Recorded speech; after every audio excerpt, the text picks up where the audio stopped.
प्यारे विद्यार्थियों, पिछले अध्याय में हमने मुख्यमंत्री की योग्यता, मुख्यमंत्री की नियुक्ति और मुख्यमंत्री के कार्यों के बारे में अध्ययन किया था। आज हम मुख्यमंत्री की शक्तियों के बारे में अध्ययन करेंगे कि मुख्यमंत्री के पास कौन कौन सी शक्तियाँ होती हैं और उनका उपयोग वह किस प्रकार करता है।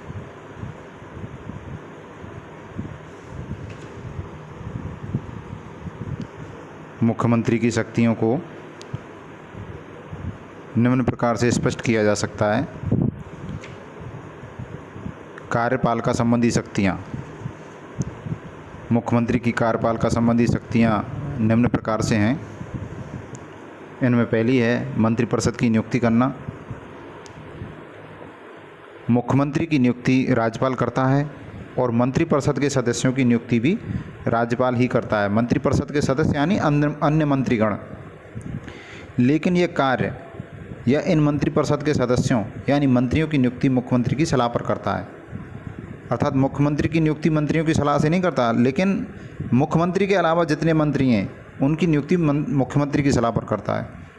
मंत्रिपरिषद के सदस्यों के चयन में मुख्यमंत्री की महत्वपूर्ण भूमिका होती है।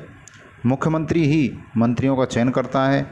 राज्यपाल तो उन मंत्रियों के नामों पर अपनी सहमति व्यक्त करता है। मुख्यमंत्री की नियुक्ति में पार्टी आला कमान का भी ध्यान रखा जाता है और मंत्रिपरिषद में सभी जातियों एवं वर्गों को उचित प्रतिनिधित्व दिया जाता है। मंत्रिपरिषद का संचालन। मुख्यमंत्री मंत्रिपरिषद का गठन करता है। मुख्यमंत्री मंत्रिपरिषद का नेतृत्व करता है। मंत्रिपरिषद का अध्यक्ष होने के कारण मंत्रिपरिषद का संचालन मुख्यमंत्री के द्वारा ही किया जाता है। मुख्यमंत्री मंत्रिपरिषद के संचालन हेतु अनेक दैनिक प्रकृति के कार्य करता है। मंत्रिमंडल की बैठकें बुलाना, मंत्रिमंडल की होने वाली बैठकों की अध्यक्षता करना, बैठकों में निर्णय लेना, बैठकों में उचित विचार विमर्श करना आदि मुख्यमंत्री के कार्य होते हैं। मुख्यमंत्री को मंत्रिमंडल की आपात बैठक बुलाने की भी शक्ति प्राप्त होती है। मंत्रियों के विभागों का वितरण करना। मंत्रियों को विभागों का वितरण मुख्यमंत्री के द्वारा ही किया जाता है। मुख्यमंत्री ही मंत्रिपरिषद का आकार निर्धारित करता है। मंत्रिपरिषद का आकार मुख्यमंत्री की इच्छा पर निर्भर करता है। यदि मुख्यमंत्री राजनीतिक रूप से सुदृढ़ एवं शक्तिशाली है तो वह मंत्रिपरिषद के गठन में निर्णायक भूमिका का निर्वाह करता है। मंत्रियों में विभागों का वितरण करते समय बनने वाले मंत्री की राजनीतिक दल में स्थिति, पार्टी आला कमान से उसके संबंध, पार्टी के महत्वपूर्ण राजनीतिज्ञों की इच्छा, विभिन्न क्षेत्रों और जातियों एवं वर्गों तथा महिलाओं के उचित प्रतिनिधित्व को ध्यान में रखा जाता है। मुख्यमंत्री मंत्रियों के विभागों में फेरबदल कर सकता है। अगर कोई मंत्री मुख्यमंत्री के विरुद्ध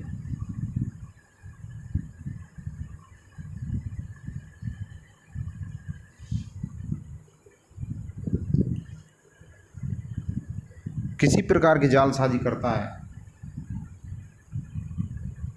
या कोई मंत्री महत्वपूर्ण या हावी होता जा रहा है तो इस प्रकार के मंत्री के विभाग को परिवर्तित कर या उसे कम महत्व का विभाग देकर उसे यथास्थान रखने का प्रयास किया जाता है। यदि कोई मुख्यमंत्री का चहेता या नज़दीकी है या पार्टी का संकट मोचक है तो उस मंत्री को मुख्यमंत्री द्वारा और अधिक महत्वपूर्ण विभाग देकर उस मंत्री को शासन में अधिक शक्तिशाली बनाया जाता है। ये सब बातें राज्य सरकार की स्थिति और मुख्यमंत्री कितना सुदृढ़ शक्तिशाली है, साथ ही उस मंत्री की राजनीतिक पार्टी में कितना प्रभाव है, इस पर निर्भर है। मंत्रियों की विमुक्ति तथा त्यागपत्र प्राप्त करना।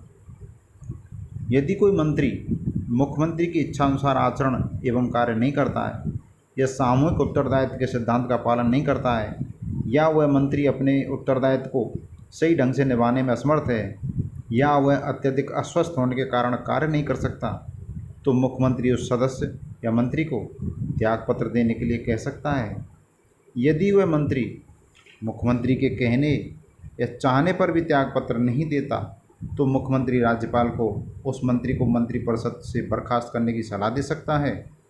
कभी कभी राजनीतिक परिस्थितियां इस प्रकार की बन जाती हैं कि स्वयं मुख्यमंत्री को ही त्यागपत्र देना पड़ता है, तो ऐसी स्थिति में संपूर्ण मंत्रिपरिषद को त्यागपत्र देना होता है।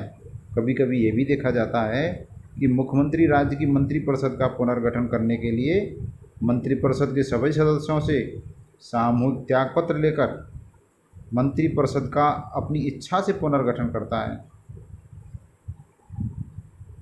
राज्यपाल को महत्वपूर्ण नियुक्तियों के लिए परामर्श देना। मुख्यमंत्री राज्यपाल को राज्य में होने वाली महत्वपूर्ण नियुक्तियों के संदर्भ में परामर्श एवं सलाह प्रदान करता है। राज्य में लोकायुक्त, राज्य लोक सेवा आयोग के अध्यक्ष एवं सदस्य की नियुक्ति, राज्य का महाधिवक्ता, राज्य के विभिन्न विश्वविद्यालयों के कुलपतियों की नियुक्ति की सलाह मुख्यमंत्री राज्यपाल को देता है। राष्ट्रपति द्वारा उच्च न्यायालय के न्यायाधीशों एवं अन्य नियुक्तियों में राज्यपाल के माध्यम से मुख्यमंत्री ही परामर्श देता है। विभिन्न विभागों में समन्वय स्थापित करना। राज्य प्रशासन के संदर्भ में विभिन्न विभागों में या दो या अधिक विभागों में अपने क्षेत्राधिकार और कार्यों के संबंध में मतभेद उत्पन्न हो जाता है और कभी कभी तो इन विभागों के मंत्रियों तथा अधिकारियों में इतनी भयंकर टकराहट हो जाती है जिससे मुख्यमंत्री के हस्तक्षेप करने की आवश्यकता हो जाती है। मुख्यमंत्री इन विभागों में समन्वय स्थापित करता है। मुख्यमंत्री ऐसे विभागों को आवश्यक आदेश या निर्देश भी दे सकता है। राज्य में प्रशासन कुशलतापूर्वक कार्य करे, इसके लिए मुख्यमंत्री विभिन्न विभागों और मंत्रियों में एक कड़ी का कार्य करता है। राज्यपाल और मंत्रिपरिषद के मध्य कड़ी का काम करना। मुख्यमंत्री राज्यपाल और मंत्रिपरिषद के बीच एक कड़ी के रूप में काम करता है। कड़ी यानी एक योजक, जोड़ने वाला बिंदु। समय समय पर मुख्यमंत्री राज्यपाल को राज्य की मंत्रिपरिषद और राज्य प्रशासन के संबंध में लिए गए निर्णयों की सूचना प्रस्तुत करता है। मुख्यमंत्री राज्यपाल के विचारों और निर्देशों के बारे में मंत्रिपरिषद को अवगत कराता है। केंद्र सरकार को परामर्श प्रदान करना।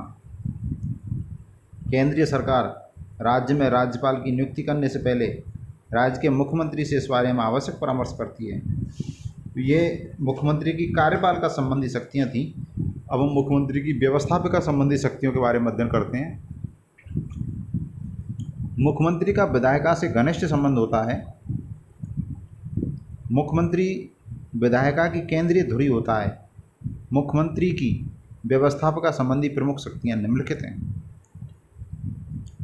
नंबर 1, मुख्यमंत्री व्यवस्थापिका और मंत्रिपरिषद के बीच एक प्रधान कड़ी के रूप में कार्य करता है। 2, मुख्यमंत्री के नेतृत्व में ही सभी वित्तीय और गैर वित्तीय विधेयक विधानसभा में रखे जाते हैं। 3, मुख्यमंत्री के निर्देशों एवं नियंत्रण में राज्य विधानमंडल में बजट पेश किया जाता है। हालांकि बजट का निर्माण वित्त मंत्री के द्वारा किया जाता है। 4, मुख्यमंत्री सरकार की सभी नीति संबंधी घोषणा करता है। 5, मुख्यमंत्री राज्य सरकार का प्रमुख प्रवक्ता होता है और समय समय पर सरकार की विभिन्न नीतियों को स्पष्ट करता रहता है। 6, राज्य द्वारा विधानमंडल में दिए गए भाषण को मुख्यमंत्री के द्वारा तैयार किया जाता है। इसे दोबारा सुने, राज्य नहीं, इसको राज्यपाल पढ़ें। राज्यपाल द्वारा विधानमंडल में दिए गए भाषण को मुख्यमंत्री के द्वारा तैयार किया जाता है। 7, मुख्यमंत्री विधानसभा के वाद विवाद में सक्रिय रूप से भाग लेता है और यदि कोई मंत्री या सदस्य प्रश्नोत्तर काल के समय संतोषजनक जवाब नहीं दे पाता है तो मुख्यमंत्री उसकी तरफ से सरकार के पक्ष को स्पष्ट करता है। 8, मुख्यमंत्री और मंत्रिपरिषद के द्वारा राज्यपाल द्वारा समय समय पर जारी अध्यादेश स्वीकृत किए जाते हैं। 9, विधानसभा का अध्यक्ष मुख्यमंत्री की सलाह पर ही विधानसभा की कार्यसूची निश्चित करता है। 10, अपने राजनीतिक दल के वरिष्ठ विधायकों को मुख्यमंत्री मंत्रिपरिषद तथा मंत्रिमंडल में शामिल करता है। 11, राजनीतिक दल में अनुशासन बनाए रखने के लिए मुख्यमंत्री कुछ विधायकों को सचेतक के रूप में नियुक्त करता है। 12, पार्टी के कुछ महत्वपूर्ण और असंतुष्ट राजनीतिज्ञों को राजनीतिक नियुक्तियां देकर संतुष्ट करने का कार्य मुख्यमंत्री करता है। 13, मुख्यमंत्री अपने कार्यकाल को सुचारू रूप से संचालित करने के लिए विरोधी दल के विधायकों के साथ समुचित तालमेल एवं समन्वय स्थापित करने का कार्य करता है। 14. राजस्थान में परंपरा रही है कि मुख्यमंत्री विरोधी दलों के विधायकों के साथ सम्मानपूर्वक व्यवहार करता है। 15. मुख्यमंत्री राज्यपाल को व्यवस्थापिका का सत्र बुलाने, सत्र को स्थगित करने और विधानसभा भंग करने का परामर्श एवं सलाह प्रदान करता है। ये मुख्यमंत्री की व्यवस्थापिका संबंधी शक्तियाँ थीं। अब हम मुख्यमंत्री की न्यायिक शक्तियों के बारे में अध्ययन करते हैं।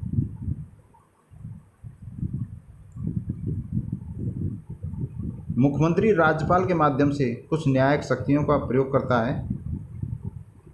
राज्य के उच्च न्यायालय के न्यायाधीशों की नियुक्ति राष्ट्रपति राज्यपाल के परामर्श से करता है। वास्तव में यह परामर्श मुख्यमंत्री के द्वारा ही दिया जाता है। 2. राज्य के व्यक्तियों को दंड प्राप्त सजा को कम करने की सलाह राज्यपाल को देना। 3. मुख्यमंत्री किसी व्यक्ति की सजा को राज्यपाल से माफ़ करा सकने का परामर्श देता है। 4. राज्यपाल के माध्यम से मुख्यमंत्री राज्य के किसी व्यक्ति की सजा को बदल सकता है। 5. मुख्यमंत्री राज्यपाल के माध्यम से राज्य के किसी व्यक्ति की सजा को पूर्णतः माफ़ करवा सकता है। अर्थात ये राज्यपाल की न्यायिक शक्तियाँ हैं, लेकिन राज्यपाल इन शक्तियों का प्रयोग स्वयं विवेक से नहीं करता। वह मंत्रिमंडल की सलाह के अनुसार ही इन शक्तियों का प्रयोग करता है कि किसी व्यक्ति की सज़ा को माफ़ करना है, कम करना है, सज़ा को बदलना है। और मंत्रिमंडल का मुखिया मुख्यमंत्री होता है।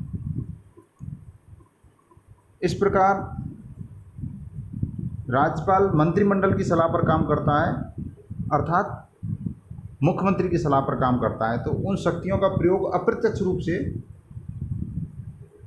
मुख्यमंत्री ही करता है।